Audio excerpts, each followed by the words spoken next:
Okay, तो यहाँ पर पार्ट बी स्टार्ट करते हैं। पार्ट बी है कि calculate the Coulombic and gravitational force in between proton and proton, electron and electron, neutron and neutron, proton and electron, proton and neutron, electron and neutron. भाई ये 6 possibilities हो सकती हैं particles के दरमियान। चूँकि हम अभी 3 ही पार्टिकल्स की बात कर रहे हैं, इलेक्ट्रॉन, प्रोटॉन और न्यूट्रॉन, उनकी जो पॉसिबिलिटीज़ हो सकती है वो 6 हो सकती हैं। ठीक है, तो mass of proton, mass of electron, mass of proton 1.6 exponent minus 27 kg, mass of electron 9.1 exponent minus 31 kg, mass of neutron is same as mass of proton, gravitational constant, universal constant 6.67 exponent minus 11, और charge of proton 1 + 1.6 exponent minus 19 coulomb, charge of electron -1.6 exponent minus 19 coulomb, और Coulombic constant जो कि मैंने approximate करके 9 exponent 9 ले लिया। ठीक है, तो हम पहले ये देखना है, एनालाइज करना है कि इन पार्टिकल्स के दरमियान कूलम्बिक फ़ोर्स और ग्रेविटेशनल फोर्स क्या होगी, और ऑल्सो मैं रेशियो भी कैलकुलेट करूँगा कूलम्बिक फोर्स का ग्रेविटेशनल फोर्स से। ठीक है, ऑफ कोर्स वो डोमिनेट होगा। क्यों डोमिनेट होगा वो अभी हम यहाँ पर देखेंगे। अच्छा, मैंने सपोज किया है इन 2 पार्टिकल्स के दरमियान का रेडियस 1 मीटर यूनिट रेडियस लिया है, चूँकि डिस्टेंस मीटर में होता है, ये लिया है। ठीक है, तो ये मेरी सपोजिशन है। मैं 1 मीटर के दरमियान इन दोनों के दरमियान देखता हूँ। हालांकि 1 मीटर बहुत बड़ा है as compare to the size of the particle.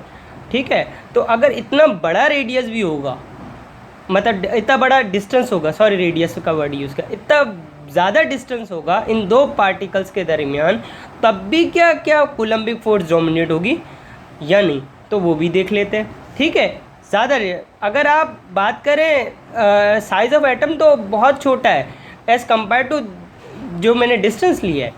ठीक है, तो फर्स्ट पार्ट देखते हैं प्रोटॉन और प्रोटॉन का। ठीक है, तो हमें पता है Fg यानी कि ग्रेविटेशनल फोर्स होती है F = G। ठीक है, m1 m2 अपॉन r²। ठीक है, और सॉरी, चूँकि मास दोनों प्रोटॉन का है तो m1 = m2 = mp। ठीक है, तो F = G mp upon r²। अच्छा, अब G की वैल्यू पुट करेंगे, सब्स्टिट्यूट करेंगे। G की वैल्यू हमारे पास 6.67 एक्सपोनेंट माइनस 11।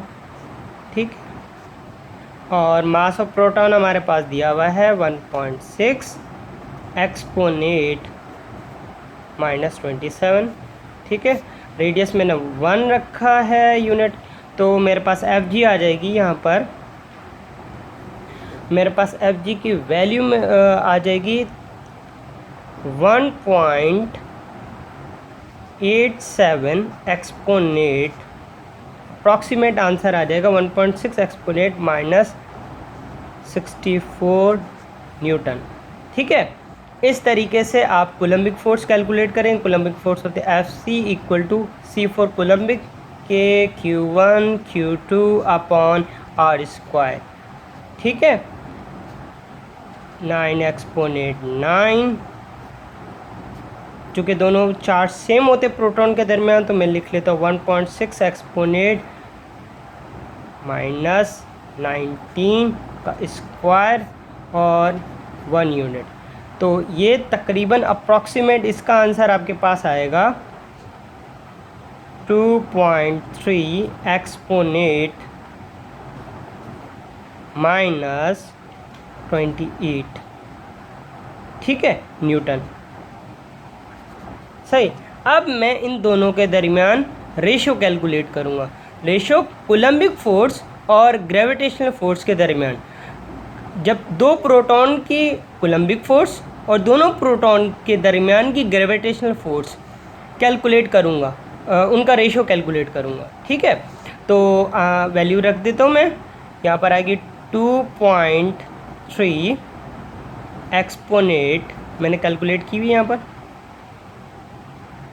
28, और यहाँ पर आ जाएगी 1.87 एक्सपोनेट -64। तो अप्रॉक्सीमेट इनका रेशियो आएगा जो 1.2 एक्सपोनेट 36। ठीक है, ये नंबर ऑर्डर को देखिए, मुझे इससे कोई गर्ज नहीं, इससे गर्ज है। ये लिखा हुआ है एक्सपोनेट 36। इसका मतलब क्या है? इसका मतलब ये है कि एक्सपोनेट 36 टाइम्स गुना ज़्यादा है coulombic force as compare to gravitational force. किन के दरमियान? दो प्रोटॉन के दरमियान, जब रेडियस उनका 1 मीटर हो। अब अगर कंपेयर कर रहे हैं इसको, मैं ये बेसिकली ये बहुत ज़्यादा डोमिनेट है एज़ कंपेयर। अब कोई एक चीज़ है जो 1 है और एक चीज़ है मेरे पास जो 1 एक्सपोनेट 36 है। आप बताइए इन दोनों में फ़र्क कितना है? बहुत ज़्यादा फ़र्क है। ये एक्सपोनेट 30, ये लिखा हुआ है 1 के बाद 36 मरतबा 0 और ये 1 है। ठीक है, ये 1 शो कर रहा है ग्रेविटेशनल फोर्स।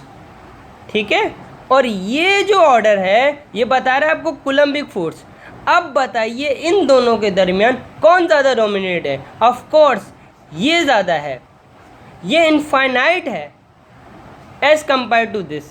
तो चूँकि ये बहुत ज़्यादा इनफाइनाइट है एज़ कंपेयर टू दिस, ये अप्रोचेस टू ज़ीरो होता है, नेग्लिजिबल होता है, बहुत कम होता है, ना होने के बराबर होता है। इतना छोटा होता है, इतना छोटा होता है जितनी आपकी सोच है उससे भी ज़्यादा ये छोटा होता है।